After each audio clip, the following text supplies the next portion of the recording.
Cumprimento a todos meus amados irmãos com a paz do Senhor.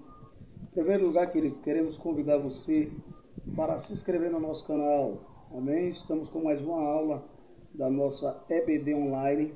Se inscreva no nosso canal PB. Samuel Nascimento de Melo. A lição que vamos estar estudando amanhã é uma lição maravilhosa, que ela tem é a lição de número 10, né? Amanhã é 9 já de março de 2025.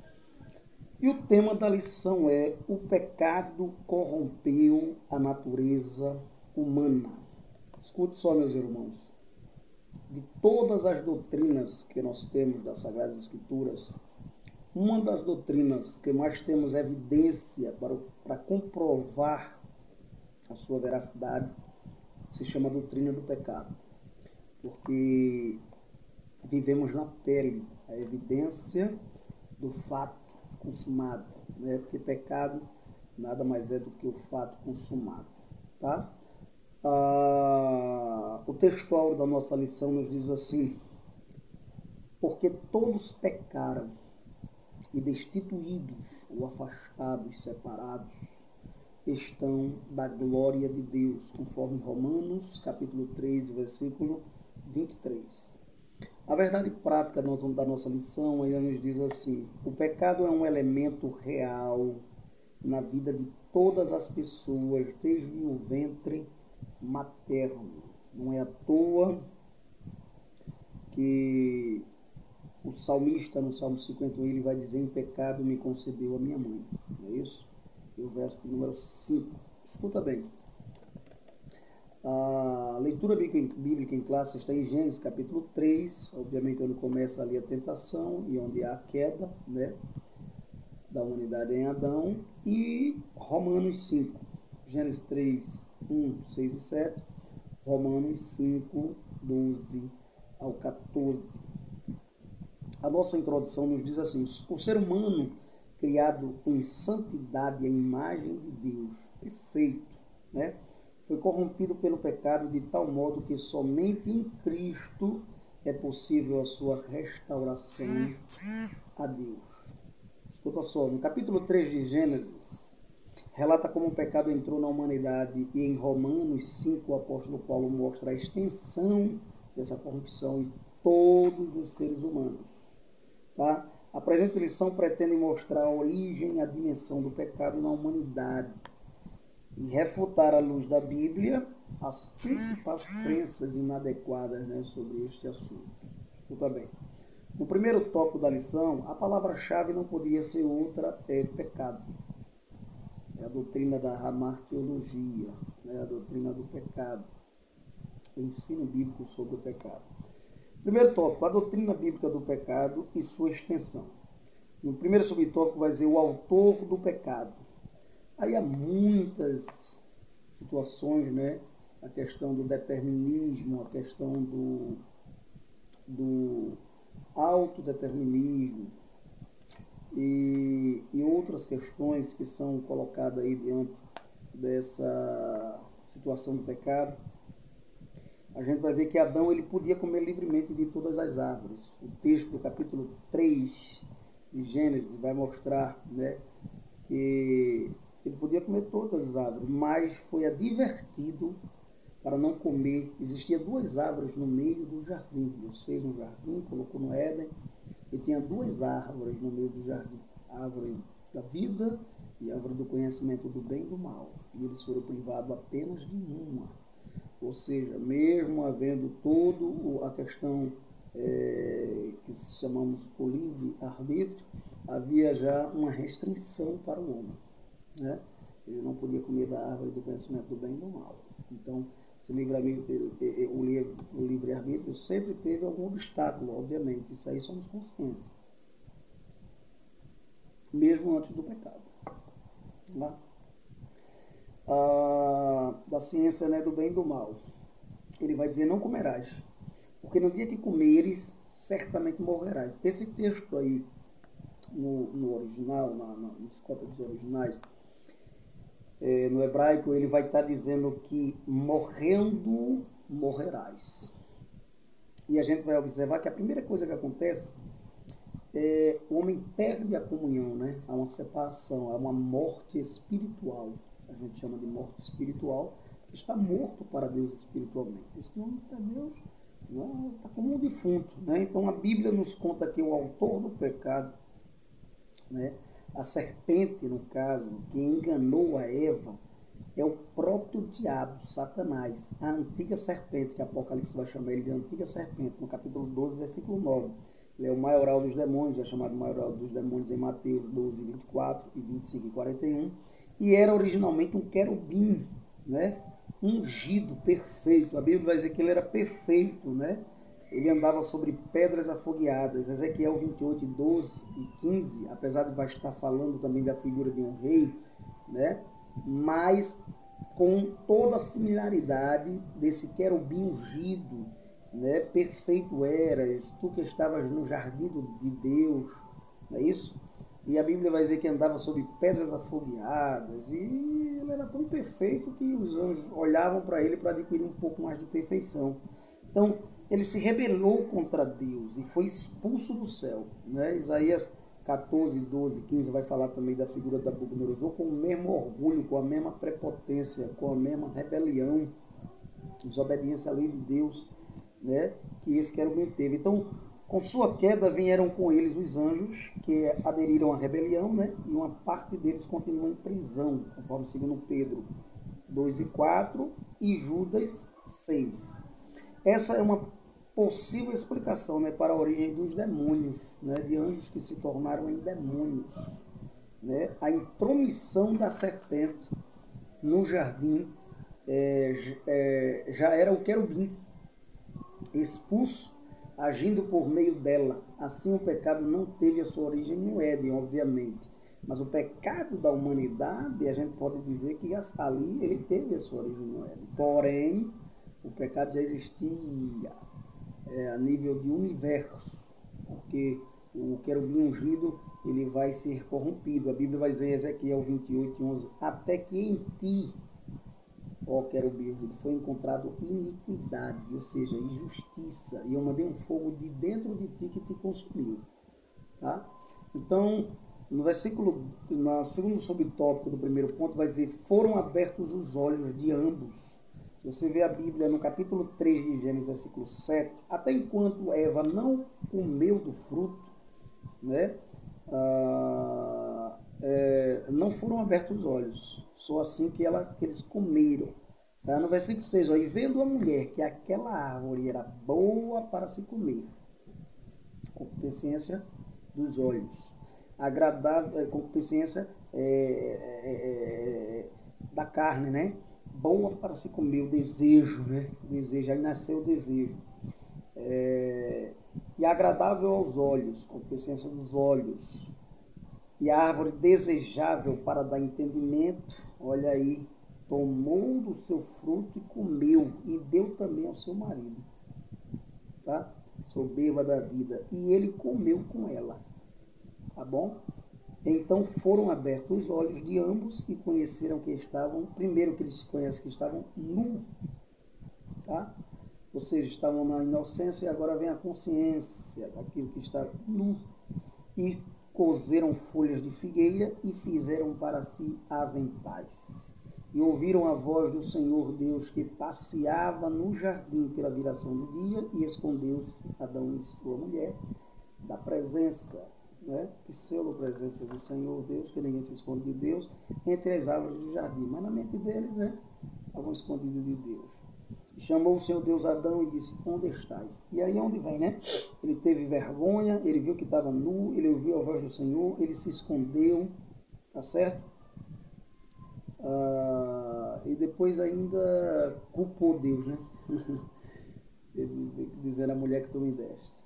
Então veja bem, há uma série de fatores que acontecem aqui. Ambos os olhos foram abertos, era ruptura, né, imediata da comunhão com o Criador, porque o homem perde diretamente é a comunhão total com Deus, né? A morte, vem a morte espiritual, pois morte significa separação, uma separação. É por isso que depois de Jesus lá tem que o véu do templo ser rasgado para que a separação seja desfeita, né? Certo? Pois morte significa separação, conforme Isaías 59:2. O pecado separa o ser humano de Deus. Até hoje, né, o pecado separa o ser humano de Deus. Nessa ocasião, ainda no Éden, Deus anunciou a vinda do Redentor. Aí é onde a gente chama do próprio Evangelho, no capítulo 13 e 15, né, que vai falar que, e por inimizade entre ti e a serpente, né, entre a tua semente e a sua semente, esta lhe ferirá a cabeça e tu lhe ferirá o calcanhar. Mostrando que aquele que segue, né, os ensinamentos da serpente, ele seria o quê? Ele seria descendente dela também, tá? Aqueles que obedecem, né? Todos que obedecem o diabo, eles se tornam filhos do diabo, tá bom? Então vamos lá. E a sua posteridade, foi por causa dessa desobediência que o pecado entrou no mundo, e com ele a morte. Aí a gente vai ver Romanos 5:12, né? Que ele vai dizer: por um homem entrou o pecado no mundo. Escute só, Romanos 5:12. Muito conhecido nosso esse texto, mas eu vou ler para vocês, para embasar a palavra. Pelo que, como por um homem entrou o pecado no mundo, e pelo pecado a morte, assim também a morte passou a todos os homens, por isso que todos pecaram no pecado de Adão. Tá? Ainda que agora pecam os seus próprios pecados, desobedecem e falham com seus próprios erros, mas a partir do pecado de Adão, que é o pai de toda a humanidade, o pecado passou de geração para geração. Tá? A criança, até a inocência ela vai, mas depois que ela começa a ter a consciência das coisas, ela desobedece. Ela já desobedece. A palavra que mais se diz a uma criança é não. Por quê? Porque ela já nasce com a síndrome de Adão. Tá bom? Então, olha, aí vem o desastre, né, que é o conhecido como a queda da humanidade. Tá bom? Terceiro subtópico diz a consequência da queda no Éden. Aí é uma consequência terrível, né? A Bíblia não mostra como essa transmissão do pecado de Adão passou a todos os humanos, mas afirma a sua realidade, pelo que, como por um homem entrou o pecado, como eu já li, né? E pelo pecado a morte, assim também a morte passou a todos os homens. Essa é a revelação mais contundente sobre como a transgressão passou para toda a humanidade. Esse pensamento é reiterado mais adiante, né? A gente vai ver 1 Coríntios 15:49. Então, há uma extensão do pecado. Isso é uma grande verdade. Tá? Mas aí a gente vai ver algumas heresias que vai contra isso. O pecado, sim, se estende a todas as pessoas, corrompeu a sua totalidade, corpo, alma, espírito, corrompeu tudo, inclusive a natureza. Paulo vai dizer que a natureza geme como uma mulher com dores de partos. Tá? Corrompeu o intelecto, a vontade, a consciência, a razão, tudo isso diz respeito à extensão dos pés da cabeça. E não se refere à intensidade. O ser humano está incapacitado de conhecer a Deus por seus próprios esforços, méritos. Né? A gente não concorda com isso, tá? A Bíblia diz, pela graça sois salvos. A Bíblia diz que a graça de Deus se manifestou a todos os homens. E aí sim dá a liberdade de ele escolher assim por diante. Mas a graça primeiro é manifesta. Mas a imagem de Deus no ser humano caída não foi erradicada. Está desfigurada, tá? Foi manchada, mas não aniquilada. Não foi aniquilada. A gente vai ver o texto de Gênesis, capítulo 9, e versículo 6. Veja o que é que diz.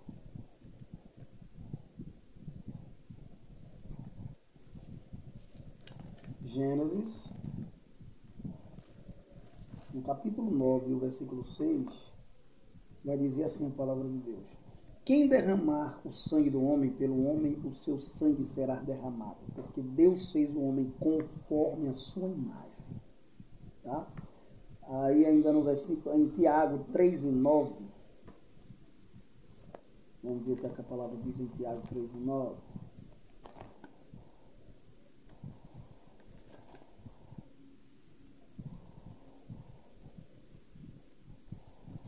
Tiago 3 e o verso 9. Ele diz assim: com ela bendizemos a Deus e Pai, e com ela amaldiçoamos os homens feitos à semelhança de Deus. Tá bom? Vamos lá. O texto ainda nos fala assim, que isso inclui também o livre-arbítrio, pois os pecadores têm liberdade de escolher. Claro que esse livre-arbítrio, ele não é total, mas ele tem uma escolha, tá? Ele não é um boneco de fantoche, ele não é uma marionete, não. Ele tem o direito de escolher, certo? E Deus dá essa liberdade, né, mediante a graça que é manifestada. Se você abrir a Bíblia em Isaías 24:15, o que é que diz? Vamos ver? 24:15 do profeta Isaías. Eu gosto de ler, irmão, para embasarmos a lição. 24:15 diz assim: por isso glorificai ao Senhor nos vales e nas ilhas do mar, ao nome do Senhor Deus de Israel. É isso mesmo? 24:15? Ah, não é Isaías, perdão, é Josué. 24:15. Me perdoe. É Josué, meus irmãos. 24:15. Eu com o óculos e aí eu estou dando essa armancada, hein? Josué 24:15. Veja o que é que diz. Porém, se vos parece mal aos vossos olhos servir ao Senhor, escolhei hoje. Você tem liberdade de escolher. Deus não vai obrigar ninguém a escolher, entendeu, as coisas, porque aí não seria um direito de escolher, não teria o direito de escolher, certo? Seria uma coisa por imposição e não por livre e espontânea vontade. Agora, obviamente, a graça é manifestada primeiro, tá? Serviram, se hoje a quem sirvais, se os deuses a quem serviram vossos pais, que estavam da além do rio, ou os deuses dos amorreus, em cuja terra habitais. Porém, eu e a minha casa, ele vai dizer, serviremos ao Senhor. Agora vocês, eu não sei, vocês escolham, tá bom? Então, é um direito de escolha. Temos vários outros versículos aqui que eu não vou ler para ganharmos tempo. Mas está lá 2 Pedro 3:5, Apocalipse 22:17, João 7:17 e assim por diante. Então, queridos, chegamos aqui no segundo tópico da nossa lição, que tem por título A Heresia que Nega o Advento do Pecado. Essa é parada, né? Que negar o advento do pecado é muito complicado, mas existe essa heresia e ela é antiga, o pelagianismo, tá? O pelagianismo, ela é a heresia mais antiga da história da igreja, no tocante à pecaminosidade no gênero humano. Veja bem, o nome vem de Pelágio, não é, que era um monge erudito britânico, 360 a 420 depois de Cristo, que se transferiu para Roma em 409, alguns vão colocar 405. Foi contemporâneo de Agostinho, de Hipona, 354 a 460, e o conteúdo da sua doutrina, a princípio, né, a sua doutrina, no caso, teve escolha, teve acolhida, ela foi acolhida popularmente, né, por popular, e não era considerada nem herética, porque parecia se tratar de um assunto meramente ético e não teológico, mas depois que começaram a analisar, tá, aí veio a controvérsia, tá? A controvérsia não foi desencadeada com o próprio Pelágio, mas com Celestio, um jurista romano de origem britânica, também um dos principais porta-vozes das ideias de Pelágio, né, que ele seguiu as ideias de Pelágio, um discípulo dele. A fonte da doutrina pelagiana são os escritos dos seus oponentes. Não existe nada na lavra do próprio Pelágio, tá bom? Isso já os discípulos dele.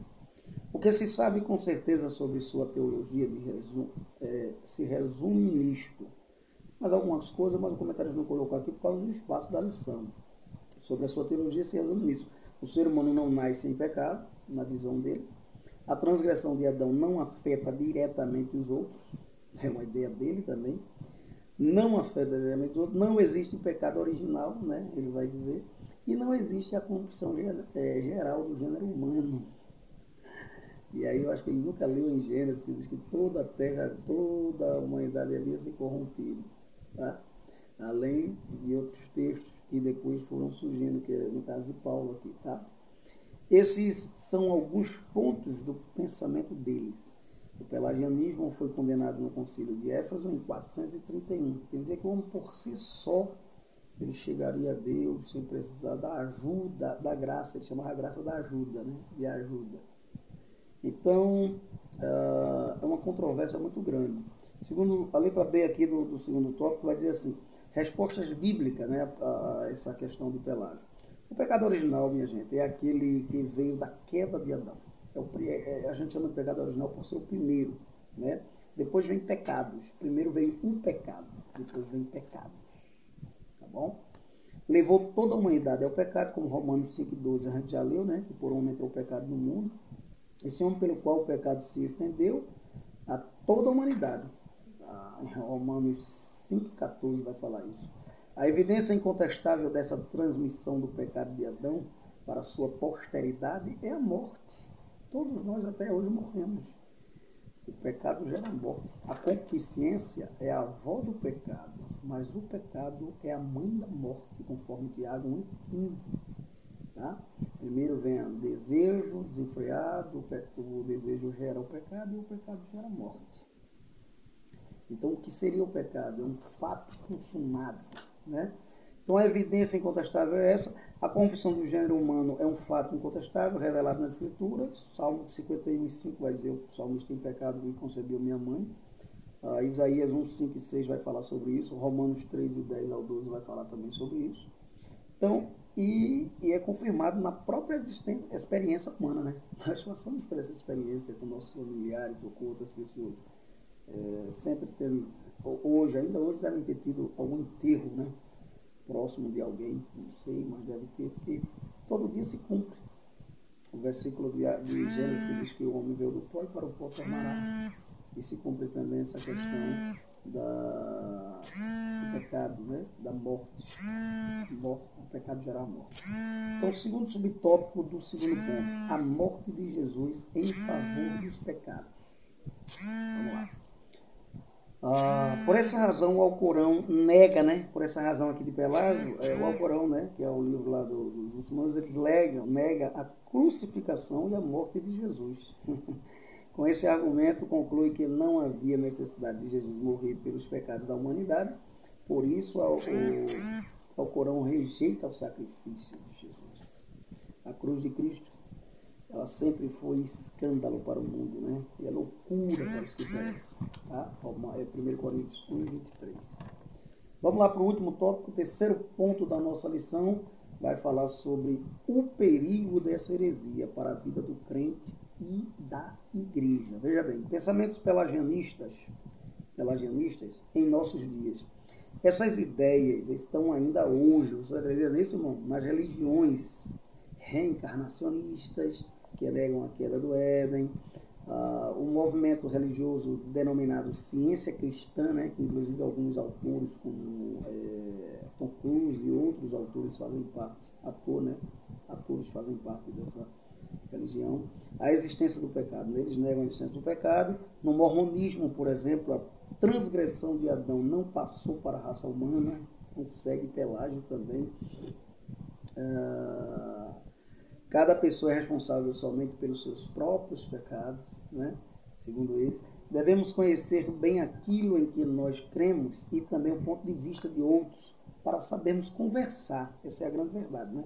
Essas pessoas estão entre nós no dia a dia e importa saber como identificar, né, a teologia antibíblica delas. Como é que a gente vai poder debater com essas pessoas, ensinar elas com carinho, amor, respeito, é claro, sobre a questão bíblica, como também apresentar o Evangelho, né, que a conduz à salvação por Jesus Cristo, né, se a gente não tiver essa base, esse respaldo, né. Então, é preciso a gente, nessa missão, temos a ajuda do Espírito Santo, obviamente, para nos orientar, mas também procurar buscar aí o ensino da palavra para podermos rebater essas seitas heresias. Então, qual é o perigo? Quando as pessoas não conhecem bem as crenças e as práticas da sua igreja, terminam atraídas facilmente por ensinos diferentes, que às vezes lhe parecem corretos, e por isso nem examinam seus fundamentos. 1 Tessalonicenses 5, 21 e 1 João 4 e 1 vai falar sobre isso. Então é preciso ter cuidado com o analfabetismo bíblico, que tem tido muito. É o drama do século que tem levado essas pessoas para o erro doutrinário. Né? É a prova de tanta gente estar correndo atrás de ponte, de modismos, de tipo de igrejas diferentes, né? De segmentos novos, com seus modismos. A moda ela vem e passa. E é preciso ter cuidado para não fugirmos da doutrina bíblica apostólica, né?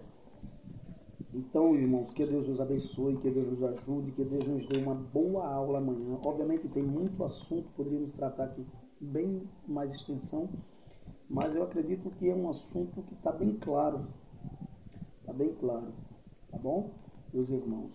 Conclusão, mesmo nesse estado de corrupção total, nem tudo está perdido. A esperança, desde a queda de Adão, no Éden, Deus tem demonstrado seu amor e cuidado com a posteridade do primeiro casal. Tá? Deus não nos abandonou. Deus ele é transcendente, ele está além da sua criação, mas ele também é imanente. Ele está na sua criação, em meio à criação. Tá? Ele nos acompanha. Jesus disse que ia, mas enviaria o Consolador. O Consolador está conosco.